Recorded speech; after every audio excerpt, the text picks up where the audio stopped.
Hello, Earthlings, it's Neutron, back again with another album review.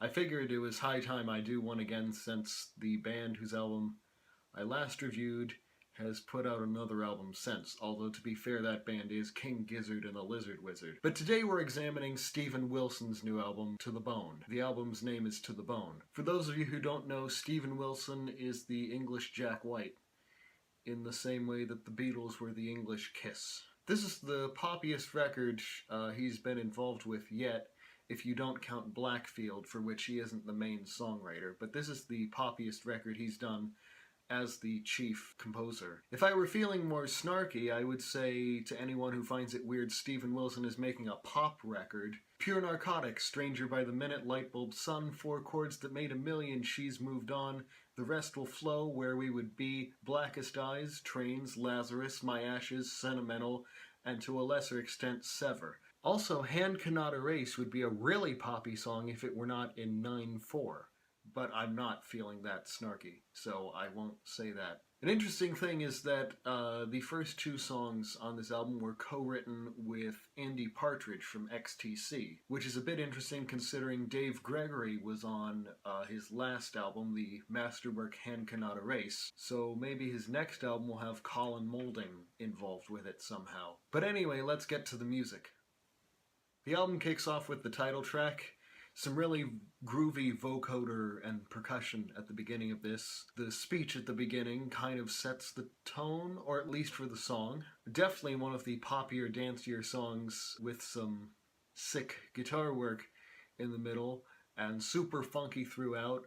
One of my favorites. Super funky, that is, until the halftime ending, where the lyrics are about rain. I mean, the whole song isn't about rain. The title, as with most of the song titles on this album, seem to be really good indicators of the lyrical content. Nowhere Now has a real Porcupine Tree up-tempo vibe to it, although even more so, and really driving more than any Porcupine Tree song I can think of, apart from the second phase of Anesthetized, the pills I'm taking. But that one doesn't have a disco beat like Nowhere Now does in the middle, accompanied with some piano, which kind of foreshadows a later song, which we'll get to when we get to, and some nice drum work from Jeremy Stacey at the end of Nowhere Now. One of the albums Steven claims influenced To the Bone is So by Peter Gabriel. And if that's the case, then Pariah is Don't Give Up. It's a duet with him and Ninette Tayeb, who provided some vocals on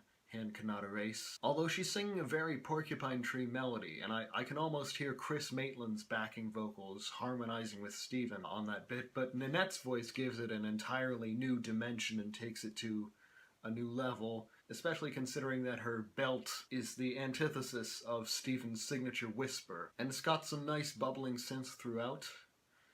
And it's another favorite of mine. The Same Asylum as Before is another Porcupine Tree sounding song. Again, this is Maitland Porcupine Tree, the Stupid Dream Lightbulb Sun Porcupine Tree. The falsetto in the first verse is a little bit jarring, especially since that's the same range we heard Ninette singing on Pariah, but it works. I like the bridge with the polyrhythm, da-da-dun, da-da-dun, da-da-dun, da-da-dun. Again, the harmonies are very Chris Maitland-y, which I love. Refuge has a lot of Peter Gabriel influence, maybe more us-up Peter Gabriel influence, but it still shows a lot to me on Refuge. It's got a nice bleak piano beginning. Steven does bleak really well. I love the way it gathers steam before exploding when Jeremy's drums come in full blast. A nice harmonica solo from Mark Feltham, and I like the bookending of the piano coming back at the end. Track 6 is Permeating. This is the one that has everyone talking. If Steven ever wrote a pop song, this is it. Who'd have thought Steven Wilson would write a song that sounds like ABBA after his notorious bromance with open ABBA fan Michael Alkerfeldt? It's definitely my favorite track from the album. This song is definitely much more Kate Bush than Peter Gabriel. Nanette returns to the co-lead vocal spot on Blank Tapes, a short little number where instead of setting each other off, her voice and Steven's actually blend really well as they contrast on Pariah. People Who Eat Darkness is another driving Porcupine Tree-ish rocker. Excellent distant backing vocals from Steven and Nanette. It's the first of two songs about terrorists on this album. Song of I has the only female vocal on this album, not from Nanette, it's from Sophie Hunger. It's an R&B slow jam, maybe Kevin Gilbert meets Sade. And I'm saying that not just because Sade has a song called Give It Up, which is a repeated lyric in Song of I. It also kind of has shades of Kevin Gilbert's song Waiting, and maybe he was influenced by the XX's early albums, because he and Sophie have a similar vocal chemistry to that of Romy and Oliver from the XX. While we're mentioning modern bands, Permeating reminds me of something Dutch Uncles might do. But anyway, track 10 is Detonation, the other song about a terrorist, the long epic of the album, clocking in at over 9 minutes. There's some electronic percussion at the beginning, there's an acoustic guitar motive repeated throughout the first 6 minutes, then you get a funky bass line in the second half, the jam section. Maybe this is Russia on Ice's Happier Cousin, musically. And then the closer is Song of Unborn, another really obvious title. It's a song to an unborn child. And the lyrics are obviously about life.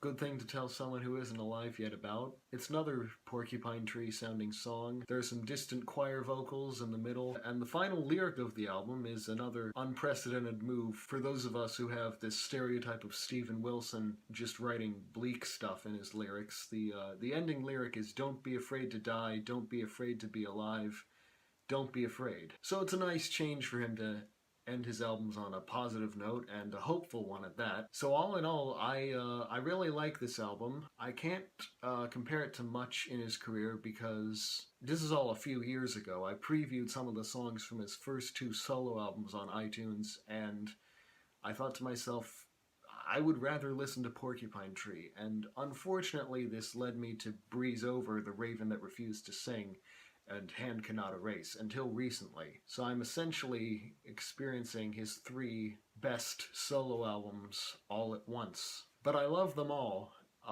as much as my favorite Porcupine Tree albums. But that's just my opinion. I'm dying to hear yours. Leave it in the comments. Do you also like Permeating? Do you think I'm wrong to like it? If so, why? And that's it for this album review, so until next time, this is Neutron Sound, signing off. Gefaba.